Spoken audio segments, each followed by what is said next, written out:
Pengelolaan pembelajaran PAUD oleh Siti Rohmawati. Bismillahirrahmanirrahim. Pengelolaan adalah semua kegiatan yang diselenggarakan oleh seseorang atau lebih dalam suatu kelompok atau organisasi atau lembaga untuk mencapai tujuan bersama yang telah ditetapkan. Pengelolaan adalah kemampuan atau keterampilan khusus untuk melakukan suatu kegiatan baik bersama orang lain ataupun melalui orang lain dalam mencapai tujuan organisasi. Menurut Stoner dalam Sujana mengemukakan bahwa manajemen is the process of planning, organizing, leading, and controlling the efforts of organizing member and using all other organizational resources to achieve stated organizational goals. Pada pernyataan di atas dapat disimpulkan bahwa fungsi pokok pengelolaan yaitu merencanakan, mengorganisasikan, memimpin, dan mengawasi. Keempat fungsi tersebut harus berjalan secara sinergis agar tujuan dapat dicapai. Dalam pengelolaan pembelajaran, fungsi-fungsi tersebut dilakukan oleh seluruh unsur yang terlibat dalam proses pembelajaran. Pengelolaan pembelajaran menurut Rohani dalam Berantas menyatakan pengertian pengelolaan pembelajaran adalah mengacu pada suatu upaya untuk mengatur, memanajemen atau mengendalikan aktivitas pengajaran berdasarkan konsep-konsep dan prinsip-prinsip pengajaran untuk menyukseskan tujuan pengajaran agar tercapai secara lebih efektif, efisien, dan produktif, yang diawali dengan penentuan strategi dan perencanaan, yang diakhiri dengan penilaian. Penilaian tersebut yang pada akhirnya akan mendapatkan manfaat sebagai feedback atau umpan balik bagi perbaikan pengajaran yang lebih lanjut. Sistem dan fungsi pengelolaan pembelajaran.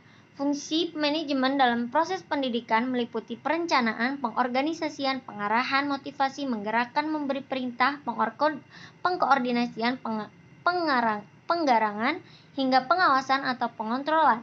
Semua fungsi-fungsi tersebut dapat dijadikan acuan dalam merancang suatu pembelajaran. Pengelolaan pembelajaran di tingkat manapun memiliki fungsi untuk memudahkan pengelolanya dalam mencapai tujuan pendidikan, baik secara umum yang tertuang dalam peraturan pemerintah ataupun undang-undang pendidikan yang berlaku.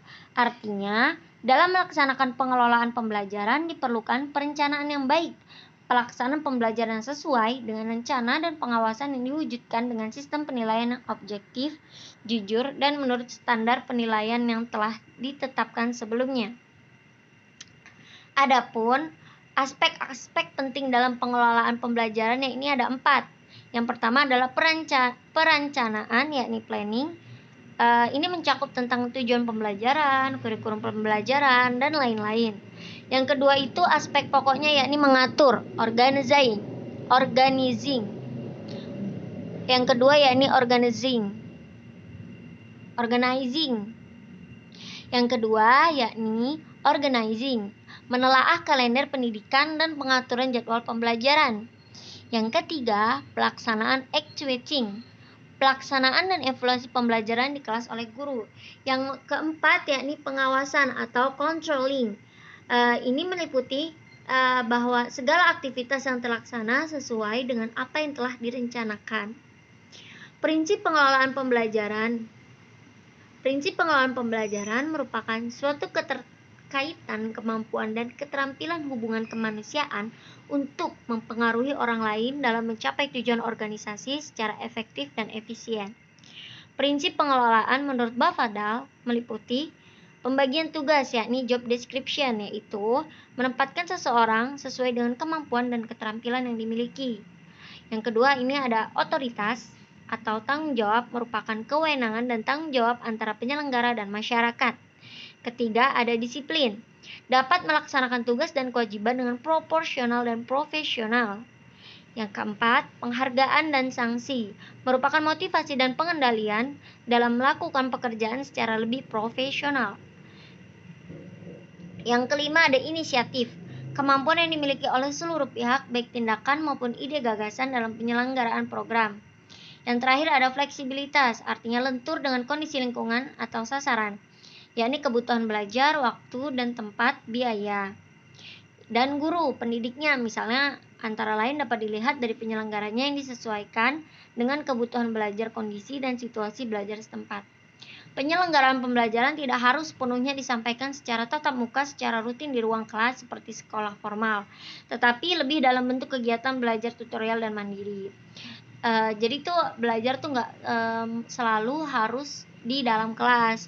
Belajar bisa aja di taman sekolah atau bahkan inisiatif guru untuk memberikan tugas crafting di rumah masing-masing secara sekreatif mungkin dibantu oleh ibunya. Itu bisa banget.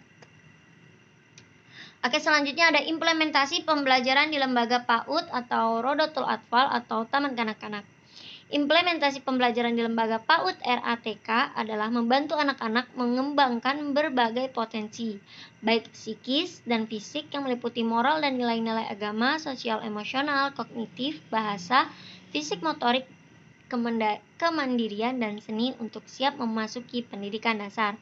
Jadi di dalam PAUD RATK ini sekolah manapun itu menyiapkan dan merancang bagaimana anak ini siap untuk meningkatkan atau menaiki atau menginjaki pendidikan yang lebih tinggi, yakni sekolah dasar. Karena anak usia dini ini pada umumnya belum mengerti apa-apa, jadi di dasar pendidikan jenjang PAUD ini diberikan nilai-nilai moral seperti nilai agama, kognitif, sosial emosional, begitu. Adapun fungsi pembelajaran PAUD RATK adalah mengenalkan peraturan dan menanamkan disiplin pada anak. Yang kedua, mengenalkan anak dengan dunia sekitar. Yang ketiga, menumbuhkan sikap dan perilaku yang baik. Yang keempat, mengembangkan kemampuan berkomunikasi dan bersosialisasi. Yang kelima, mengembangkan keterampilan, kreativitas, dan kemampuan yang dimiliki anak. Yang keenam, menyiapkan anak untuk memasuki pendidikan dasar. Pengelolaan pembelajaran di PAUD tidak semudah yang kita bayangkan. PAUD merupakan tidak hanya lembaga pengganti keluarga bagi anak di luar rumah, akan tetapi merupakan lembaga pendidikan yang dipersiapkan untuk membantu anak didik dalam rangka pembentukan perilaku melalui pembiasaan dan pengembangan kemampuan dasar yang ada pada anak didik sesuai dengan tahap-tahap perkembangannya. Dalam Peraturan Pemerintah Nomor 27 Tahun 1990 tentang pendidikan prasekolah yang mengemukakan bahwa tujuan institusional Taman Kanak-kanak adalah membantu anak meletakkan dasar ke arah perkembangan sikap, pengetahuan, keterampilan, dan daya cipta yang diperlukan oleh anak dalam menyesuaikan diri. Dalam menyesuaikan diri dengan lingkungan dan untuk pertumbuhan serta perkembangan selanjutnya.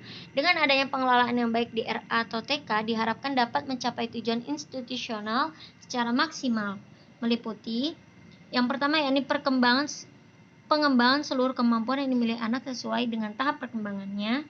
Yang kedua, mengenalkan anak dengan dunianya sendiri. Yang ketiga, mengembangkan sosialisasi anak. Yang keempat, mengenalkan peraturan dan penanaman disiplin pada anak. Yang kelima, memberikan kesempatan kepada anak untuk menikmati masa bermainnya. Adapun ruang lingkup materi pembelajaran di TK atau RA itu fokus pada 6 titik ini, yakni moral dan nilai-nilai agama. Yang kedua ada sosional emosional kemandirian. Yang ketiga ada kemampuan berbahasa. Yang keempat ada kognitif. Yang kelima ada fisik motorik, dan terakhir ada seni. Ruang lingkup materi pembelajaran di TK atau RA ini mencakup dua bidang, yakni bidang pengembangan pembentukan perilaku melalui pembiasaan dan bidang pengembangan kemampuan dasar. Adapun perilaku melalui pembiasaan yakni pembentukan perilaku atas dasar kegiatan kehidupan sehari-hari anak yang dilakukan secara terus-menerus sehingga menjadi kebiasaan yang baik. Bidang pengembangan pembentukan perilaku melalui pembiasaan meliputi moral dan nilai-nilai agama serta pengembangan sosial emosional dan kemandirian. Jadi seperti contohnya kita mengajarkan anak bagaimana cara doa makan, doa setelah makan, doa tidur, doa bangun tidur, itu adalah pembiasaan atau kegiatan yang dilakukan sehari-harinya oleh anak.